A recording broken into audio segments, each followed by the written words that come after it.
Something really cool that Nintendo's been doing the last few years is their Classic Edition systems. These little tiny consoles that look like they're old school systems that allow you to play some of the biggest hit games from them, like the NES and the SNES. And while it hasn't been confirmed yet, we're all pretty sure that an N64 Classic is going to be on its way this year.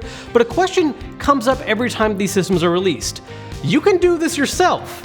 It's just not exactly legal. And if you don't want to do it yourself, you can actually even buy them. In fact, some guys around the office bought one of these for me to try out, the Retro Mini. This is just a little tiny Game Boy mock-up, which supposedly has a number of games already pre-installed on it, and it was less than 50 bucks on Amazon. Super easy to grab.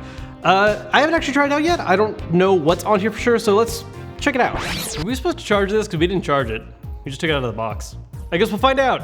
Okay, so power switch on the side, just like a Game Boy. And, okay, there it goes. It's on. Yeah, it's got power. It also has a music and video section. Oh yeah, there is a lot of stuff on here. So this looks like a Game Boy, like a more classic style. It's probably closest to the Pocket in design.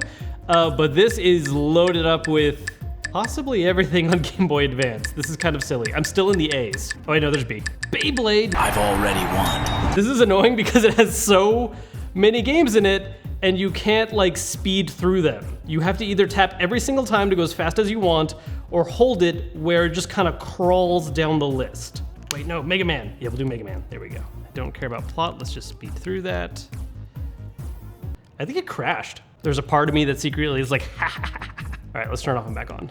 Power cycles fix everything. All right, let's try this again. Mario Advanced. Okay, let's see if this one crashes. Oh, that's right. The first Mario Advance is Super Mario Brothers 2. All right, so there's definitely some weirdness here a little bit because the image looks really good.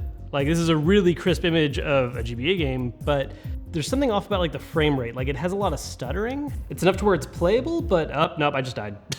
So I don't really condone this kind of stuff, but I will say that for this one in particular, if I wanted to use something like this, I would not like using this guy for anything kind of action intensive. Because so far, at least from what I've tried, either the game doesn't work or it's very jittery and not very good for a game where, you know, timing and patience and stuff like actually matter. It might be better suited to something where you're just doing like turn-based stuff or things where you don't need to like hit a button at just the right moment.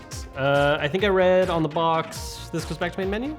Oh, yep, there we go. Oh, and it supports save states. So if a game is too hard for you, you can always use those to cheat. Okay, well, I'm already a little angry because they have Pokemon Sapphire and Ruby, which is cool and all, but I don't see, oh no, wait, here they are. Okay, no, we got Fire Red and Leaf Green. Yes, in this world, there's Pokemon. I had no idea when I bought this. It's still nuts to me that this can be like on Amazon and there's no, apparently no repercussions. And yeah, this is definitely the kind of game that would work better. I mean, you also lose out on like, you know, all the good parts of Pokemon where you can actually trade things and stuff. Here's your point, kid. Who's gonna be? No, not you. There he is. That's the right choice. Why would I pick Squirtle? Winnie? Okay, you know, I kind of take back what I said earlier about like turn-based games being better on this guy because while, yeah, you could play this is still hurting my brain. Like just seeing the kind of just stutter that happens. I don't know. Some people might be willing to put up with that, but this, it like bothers me. Especially when I know how this, you know, smoothly runs on an actual system. So yeah, this guy works. It's just not entirely smooth. And to be honest, it just kind of reminds me more of the fact that I'm just not really a huge fan of this kind of stuff. I mean, yeah, it's really cool that you have all these games on this little guy, and it is kind of questionably legal, but personally, I kind of really prefer it when Nintendo does their own official versions of these. Yeah, I get it. It doesn't have all the same games, sometimes because of licensing rights, sometimes because Nintendo just doesn't put stuff on it for whatever reason, but there's a certain degree of quality and authenticity that comes with these classic edition systems. The style of presentation and just the consistency of the system working that you don't always get with stuff like this, that I really appreciate. You know, it's cool that we have these little tiny systems that hook up to a TV, but it'd be really awesome to have just a little, really just a normal full-size replica of a Game Boy Pocket, because any smaller gets a little awkward for your hands, but having this enclosed system that offers a collection of all these classic games. Sure, you can get a lot of them as downloads on the 3DS, but there's a certain feeling about having the actual classic control scheme and everything all together that I think would be really cool. And there's another layer with this too.